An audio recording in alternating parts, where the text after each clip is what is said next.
Before that, we had started with the primary sector. We discussed agriculture in Indian economy.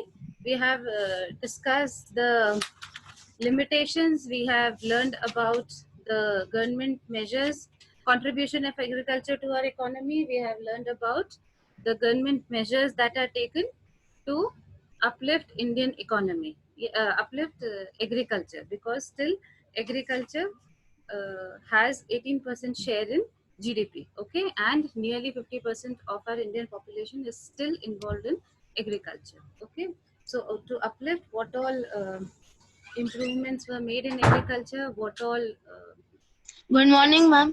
good morning, what all steps have been taken by the Indian government. We have done all that, right? In the last class, I told you we'll be starting with the Green Revolution, okay.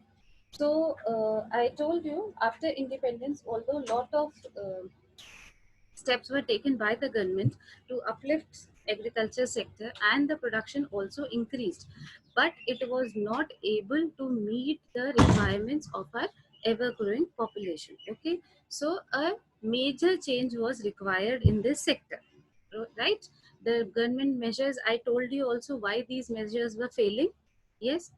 So in the 50s and 60s, there was a concept known as the Green Revolution. Now, what is this Green Revolution? Green Revolution basically is use of high yielding seeds, right? Scientifically developed high yielding variety seeds, which is used in combination with chemical fertilizers and pesticides, and it requires a lot of irrigation facilities, okay, and it helps in increasing the productivity of land. What is productivity of land?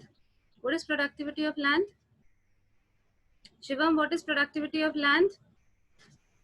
Ma'am, crops. Ma'am, the growth of land?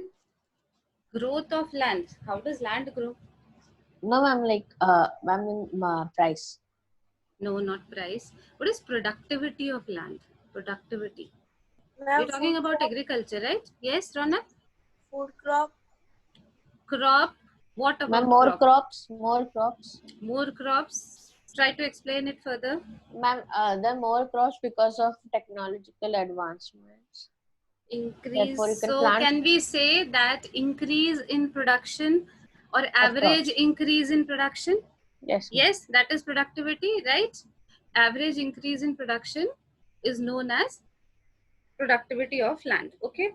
So this average had to be increased because our population was growing by a huge number, okay. Our death rate had decreased, and but still our birth rate is very high. So to meet the requirements of our ever growing population, it was important that we have a vast improvement in agriculture, and that is why when in 50s and 60s the green revolution worldwide was happening, we also bought it in India around 65 and 66, okay.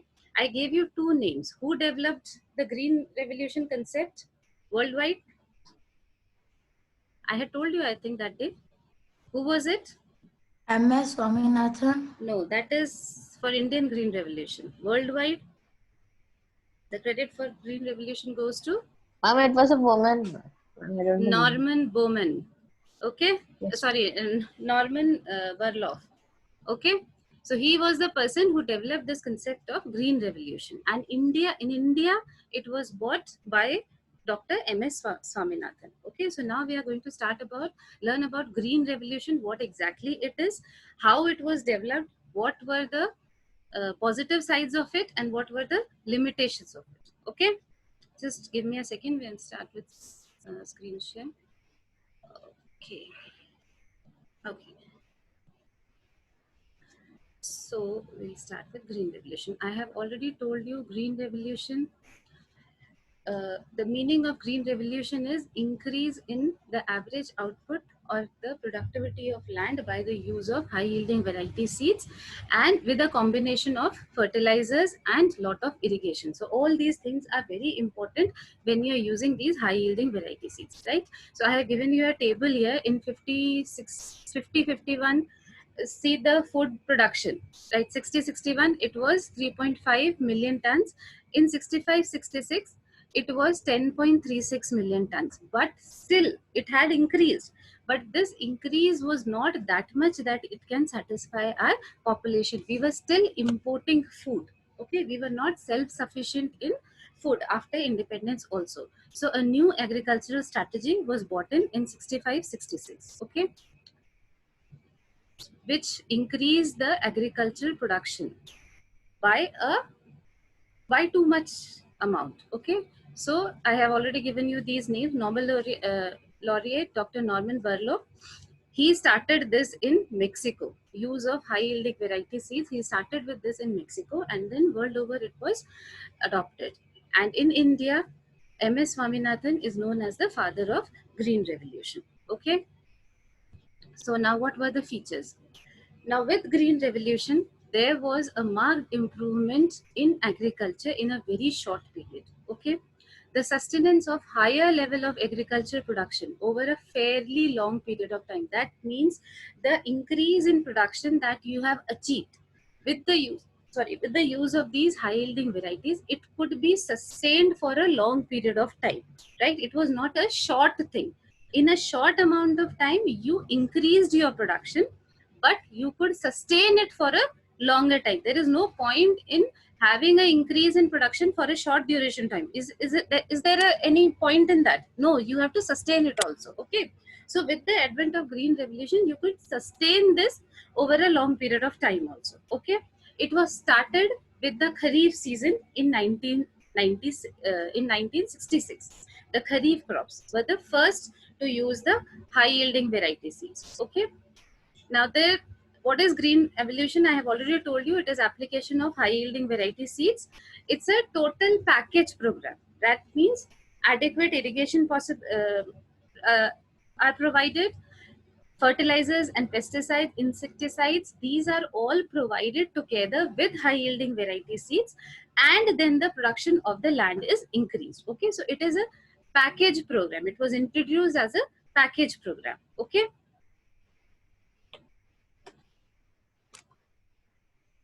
Okay, so the core of this is that high yielding varieties were used against the traditional methods that were used. So in 1666, it was bought in 67-68. It was seen that there was a 25% increase in food production, right? So this rapid increase in production, food production, was named as Green Revolution, right? Because it is related to cultivation, increase in food. So it was named as Green Revolution. Okay. So your high yielding variety seeds production went up from 1.89 million hectares in 1966-67 to 78.4 million hectares in 98-99. Now children, these values which have been given to you, you have to learn these values. Okay, because when you are writing about green revolution, you have to give examples also. You cannot just write that there was a marked improvement in the average production. You cannot just leave that line like this. You have to give from 66-67 to this much it has increased. So you have to learn all these, whether you learn it in a form of a table or you learn it like this only, but you will have to learn. Okay, whatever tables, wherever I have given you, wherever we have compared ki in this year it was this, in this year it is this, you have to learn those tables. Is it clear? Whether it was in the industrial technological improvement, wherever I have given you food grain increase, you have to learn those tables. Is it clear to all of you? Okay. So there, the green phases, the green revolution was introduced in two phases in India. Okay. The first phase was mid 60s to mid 70s, right? In this phase, the use of high yielding variety seeds was restricted to those states which already had better irrigation facilities, had large farms, like the states of Punjab, Haryana, Andhra Pradesh, Tamil Nadu, and Western UP, right? And I told you already that this was first introduced with Kharif growing crop, okay?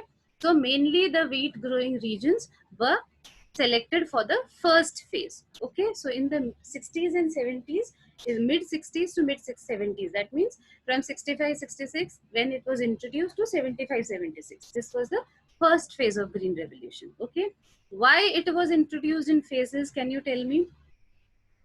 Why was it introduced in phases? Ma'am, to avoid confusion, maybe To avoid? confusion, No. or ma'am, Remember some the of the limitation. states.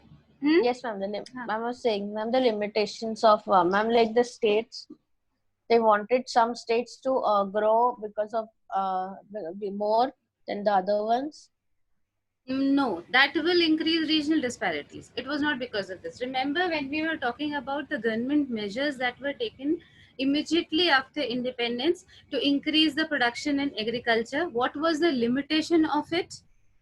What was one of the limitation of it? That it was not, although government had started all the plans together in the entire India, but it could not be reaped by all the people of India. Yes, some regions developed better because they had better water facilities, or maybe because they had large farms, and some regions did not develop. If you remember the limitations that we had learned, it was there in that. To avoid that, because it was in its experimental phase only, these regions were first introduced in the Green Revolution, so that you can concentrate your your all the effort onto one place only. Okay, so a limited region, when you take, it was a starting, you were just doing the experiment ki what will be, whether we can take it or not. Okay, so these regions were initially taken up because these regions were those regions which had proper irrigation facilities, they had large scale farming there. Okay, and better infrastructure was there. That is why these regions were first taken in the first stage. And the second stage was from mid 70s to mid 80s, where it was spread to other states. When you saw the success of these states, then it was taken to other states and more crops were included in it. After wheat, rice, the rabi crops were also included, and then few of the cash crops were also included in this Green Revolution. Clear? Clear the reason why it was started with few states only? Okay? Okay. So what were the main features of Green Revolution? So as we discussed, first was it was a focus on potential regions. Okay, the first feature was the focus of Green Revolution was on potential regions. Potential region means that all those regions which already had some of the infrastructure and required a little more push to it. Okay, because we have already seen that all out effort did not work with us, right? All the development programs were started throughout the country, but because of lack of resources or lack of infrastructure, it did not spread evenly. So Green Revolution was concentrated in those potential regions where you could actually, by putting in less effort, you can have more output. Okay, they already had some infrastructure, they had some of the things, you had to just put in a little more effort and you could see better results. Okay, so that is why potential regions were first focused on, right? Then the second is use of high yielding variety seeds, right? Introduction of modern technology was there, use of high yielding variety was used, modern technology was brought in, use of chemical fertilizers. Indian agriculture, they used only what? The natural fertilizers, yes, the animal manure and also chemical fertilizers were bought in. I told you Green Revolution was started as a package. With high yielding varieties, you have to use fertilizers also, chemicals, pesticides, all this with lot of irrigation, because high yielding variety seeds, they require a lot of water.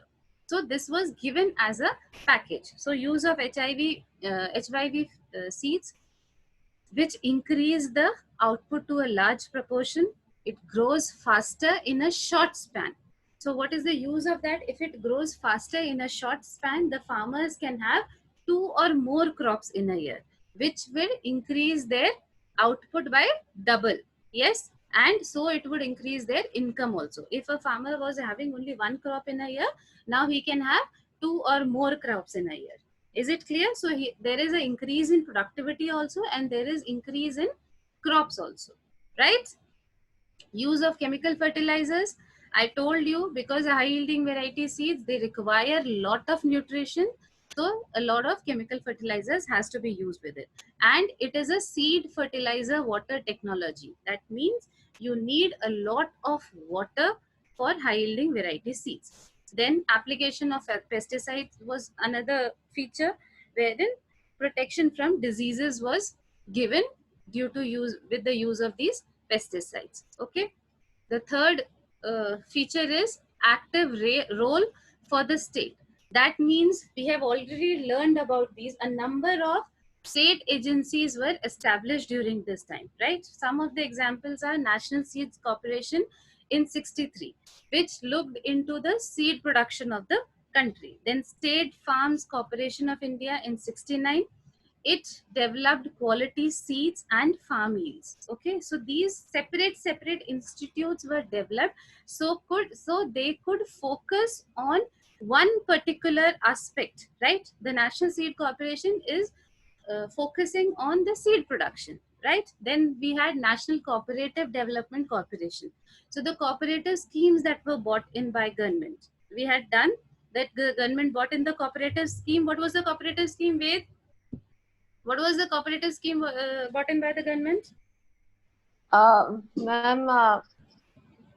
Ma'am, they'll provide the money for the agriculture.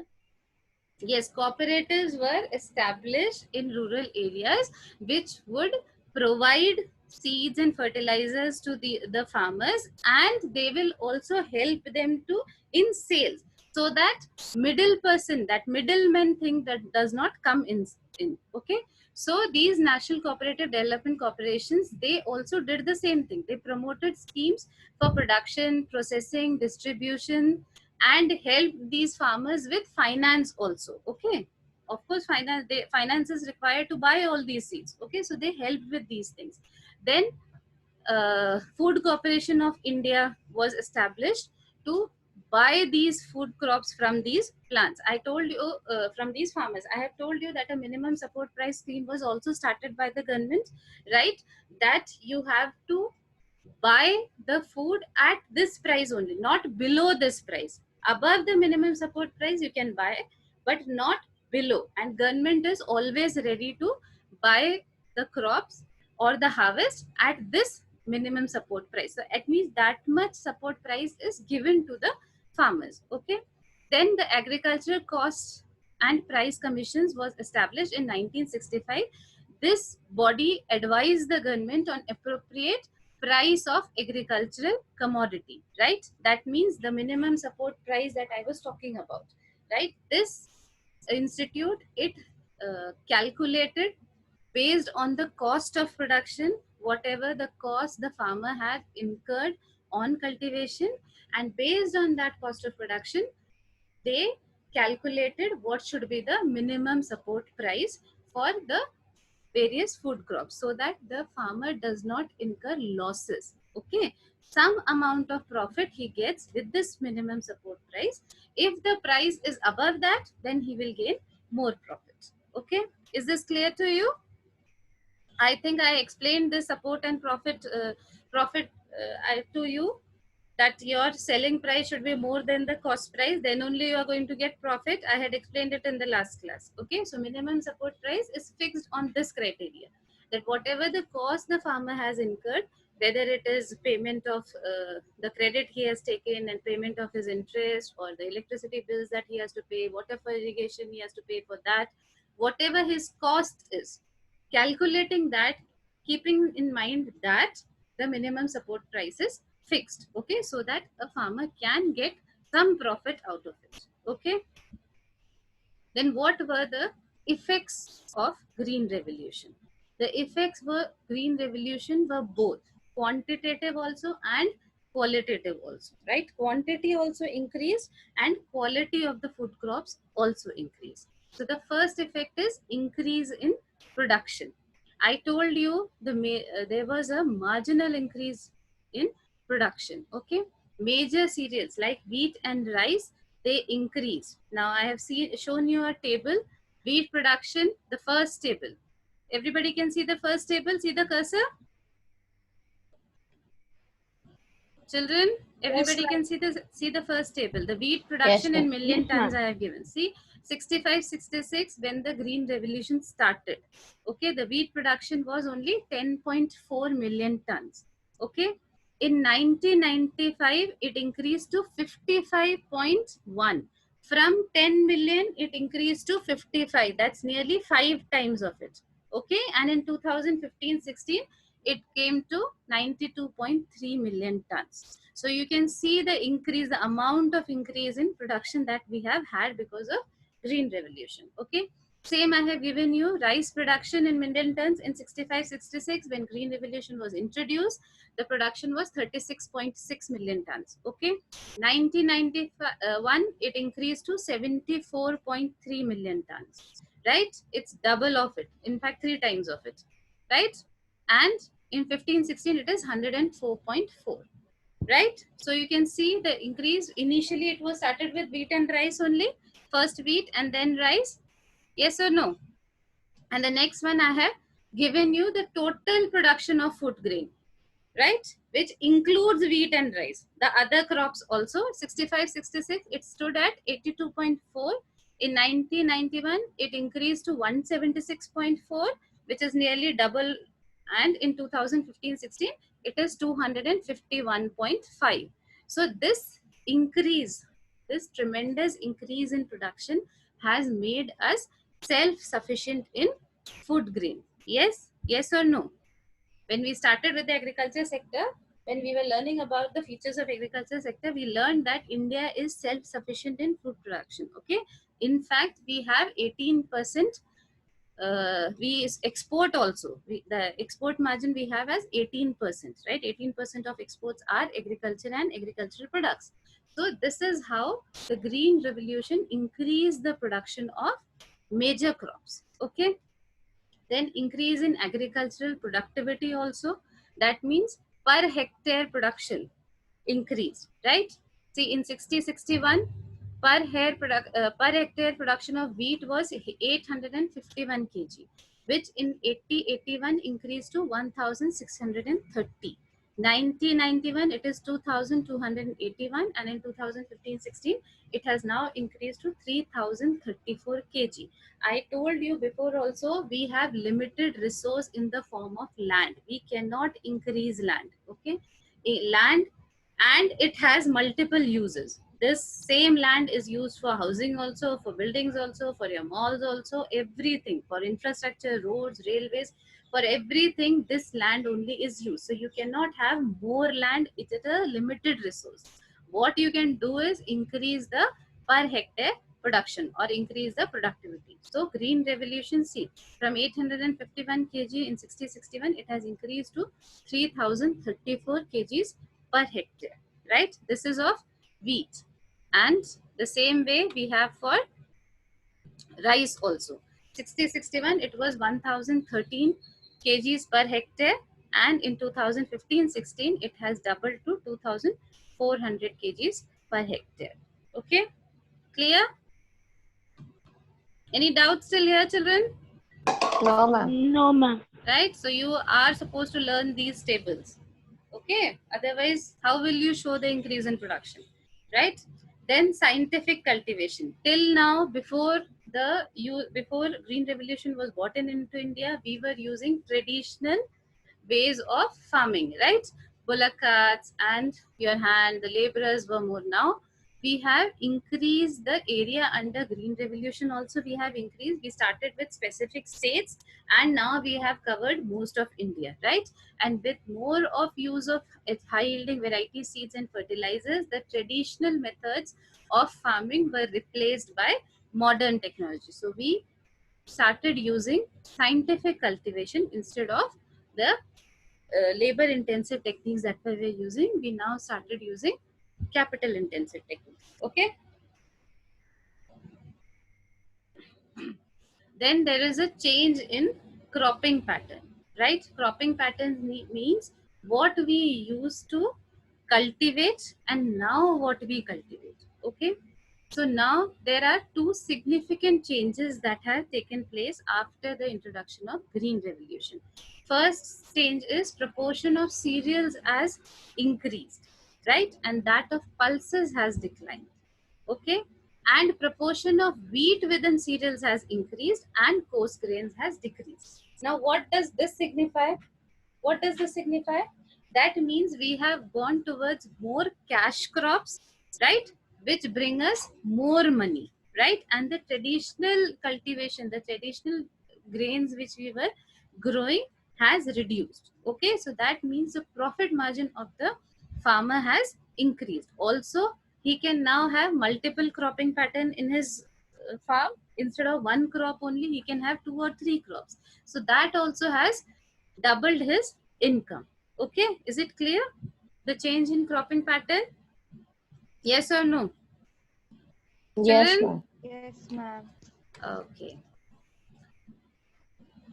The next is because agricultural development has taken place, because the production has increased by 2 times, 3 times. The industries which depend on these agricultural raw material, those industries also developed, right? We are using modern technology now. That means we need a lot of machinery. So agricultural machinery, those industries developed. Because we are using high yielding variety seeds, it requires a lot of chemical fertilizers and pesticides. So those industries developed, right? So as the demand increased, as the green revolution, it took in more land under it, these industries which are related to agriculture, they also developed simultaneously. So there was a marked development in the industries. Then when we were learning the limitations of agricultural development, when the government schemes we were learning, and we were learning the limitations, I told you there is a problem with attitude of farmers also. Yes, remember that point? Problem with the attitude of farmers, they were not ready to adopt the modern technology. Yes, whether it is because of education or whether it is because of the society norms which are happening or whatever it is, they were not ready to use these technology. But with the advent of green revolution, when the farmers started seeing that this is the amount of change that you can have, so they started having a change in attitude also. And from labor intensive technique, they shifted to capital intensive. That means they shifted from the traditional methods of cultivation to modern technology and started adopting scientific ways of cultivating. Okay, so they gave up the traditional practices and started adopting the modern technology. Okay, clear children till here? All the positive effects of green revolution is clear to you? Yes, only Neha. It is clear to only Neha. No one is clear. Clear? So who can sum up for me what were the positive effects of green revolution? Ronak, first point. What was the positive effect? Ma'am, can I start? First, let Ronak start. Yes, what was the positive effect? Ma'am, active role of the state. Active role of the state. Okay. Ria, the second positive effect. What was the major impact of green revolution? Ma'am, major impact was increase in crop production. Yes, an increase in Crop tremendous increase in crop production. Okay, Production. okay. Next, Shivam, what was another positive impact of green revolution? Fast, fast, fast. Ma'am, I don't know. Ma'am, I don't I know. was Just now not we there did. the whole week. What happened? What all did we adopt to increase the production? Ma'am, better technology, ma'am. Better technology. Yeah. So from And new traditional methods, methods. ma'am. Yes, from the traditional methods, we started using the Technology. technology, that is modern technology. Okay, and what else happened? Production increased, traditional to modern. Ma'am, our country becomes self-sufficient. Yes, country became became self-sufficient. self-sufficient in food production. And what else happened? Ma'am, we also started importing to other countries, ma'am. Importing to That- other countries. It's that not we are import. doing. It is not called Export. import. It's Yes, export. we started exporting. We stopped the import of food because we became self-sufficient and we started We started exporting in large Yes, scale, ma'am. yes, we started exporting, right? We learned that it is nearly 18%. The exports is nearly 18% of GDP. Okay, and industries which were linked to these agriculture also developed because of this green revolution. Okay, so there were a lot of positive effects, lot of good things came about, right? Ma'am, Yes, yes, Shivam. ma'am, in a way it helped in the growth of economy. Yes, it helped in the growth of economy. We required this because when we became independent, nearly 70% of our population was involved in agriculture. And till now also, I gave you nearly 47 of people are still involved in agriculture, right? So we require this change. When half of our population is involved in agriculture, we require this change. We have to have this tremendous development in economy, right? And agriculture, since has a 18% to 20% role in GDP also, contribution in GDP, we need to have this kind of tremendous increase in there. Okay, so something which has a positive effect has a negative effect also. So there were weaknesses in the green revolution also. Although we improved a lot, our economy improved a lot because of our agriculture sector improved a lot, but we had a lot of setbacks also, and we had a lot of weaknesses also in the green revolution. The first was the green revolution was confined to a few crops only. Okay, especially the food crops. I told you it started with wheat and then rice was also bought in. So majorly it is concerned with wheat and rice and few of the cash crops. Okay, but pulses were not gotten in this green revolution. So cotton, jute, oil seeds, these production or the progress in these crops, right? It is very slow. Okay, is it clear? So we have to bring in a change in these also. These are also required. We can't have only wheat and rice. Yes or no? Right?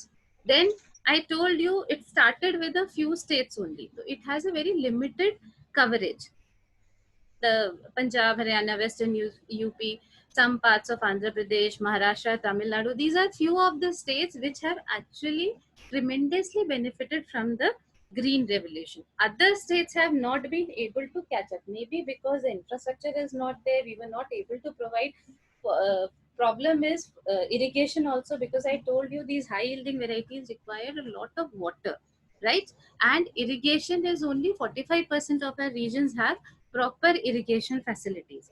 So that is one of the drawback of green revolution, that it had a very limited coverage. We started with those places only which already had infrastructure, so we just have to put in a little more. Increased also in the second phase, but not to the entire country. It is still limited, and because this is limited, it has widened regional inequalities. These regions have seen a a tremendous impact in their productivity. It has doubled, tripled. But the other regions, they have not seen this kind of impact in agriculture. Okay, so the regional inequalities has increased. These regions have developed, the other regions have not in agriculture. Is it clear how it has widened regional inequalities? Yes, ma'am. Okay, then the next point is, yeah, inequality among farmers. Now I initially, if you remember, I had told you that when you have to bring in modern technology, it is not possible to do that with small pieces of land, right? You need a large land for that. Okay, a medium or a large scale land for that, because it is a large scale production. You can have technology incorporated only in large scale. So government started these cooperatives also, when wherein they started having a group of 3 4 5 farmers. They formed a cooperative of them. All of them work together on it, so that the large scale production benefits can be taken. Yes or no? Remember, when government schemes we were discussing, we discussed this also, that government started with this scheme only. So this also, green revolution also, because this is incorporation of modern technology, we require large farms for that. So only big farmers were benefited with that, right? The small farmers, they cannot adopt this for whatever reasons, or the tenants who are working on someone other's field, they do not have that incentive to increase their production. Yes, So because the big farmers got all the positive or all the profits from it, they increased their income, but the small farmers, they could not increase their income, and this widened the gap between them. So widened the inequalities of income. The gap between the incomes was great. Okay, and this started the growth of capitalist farming in Indian agriculture. Now, what is capitalist farming in Indian agriculture? What was capitalist economy? Ma'am, they have to save this. They provide money. They provide a capital to the farmers. No, no, no. Whoa, where are you going? What was capitalist economy? What was capitalist economy? There is no interference of government. It is a free play of market. Forgotten everything. How many times do I have to tell you? You have to look back also. You have to keep revising. Economics is all connected with each other. Yes. Right? Yes, ma'am. Capitalist economy was what? There was no it was a free market economy, no interference of government. Yes, it was the private players which take part, which decide. So because there was a large amount of inequality among the farmers, a capitalist sort of economy within an economy, that is capitalism in farming, started happening. The big players, they started having a hold on the market. So it is actually not capitalism, but it went towards the capital because the big farmers had the say in the market. The small farmers don't have any say. So it was literally becoming a privatized sector, right? So that is why I wrote growth of capitalist farming in India. Okay, so capitalism like things started coming in the Indian agriculture. Is it clear? Is this point clear to all of you? Yes, ma'am. Yes. Then next point is undesirable social effects. Now, what are undesirable social effects? First is surplus labor in agriculture sector due to increase in use of machinery. Now, whenever you are bringing in capital intensive technique, more of machinery, you need less of labor, right? But in India, I have told you, we already have nearly 50% people still involved in agriculture. Okay, that is why we have these what kind of unemployment do we have in the sector? What kind of unemployment do we have? Ma'am, labor unemployment. No. What are the kinds of unemployment? I think we are about to finish time. What are the kinds of unemployment? How much time is left, children? Ma'am, farming unemployment. No. What are the kinds of employment? Unemployment, seasonal, disguise. Okay, You people have those not started. You have not revised. You are not revising at all, right? These kind of unemployment is seen in the agriculture sector. Why? Because most of our farmers depend on monsoons, right? That is why there is seasonal. This is a few month job. Rest of the time they are unemployment. So a lot of unemployment is there. So we have a lot more labor than is required in this sector. So when you bring in capital intensive technology, more of machinery into it, more labor are unemployment. So there was surplus labor in agriculture sector due to increase in use of machinery. Okay. Big farmers, what they started doing, they started evicting. That means they started telling the tenants that now it is more machinery, right? More labor is not required. So they started cultivating their own land and they told the tenants to evict their land. Okay. So that means now more of the farmers are becoming landless, right? The tenants are being told to evict because it is use of machinery. The big farmers started cultivating their own lands. They did not require that many labor. So unemployment increased in this sector. Okay. Is it clear?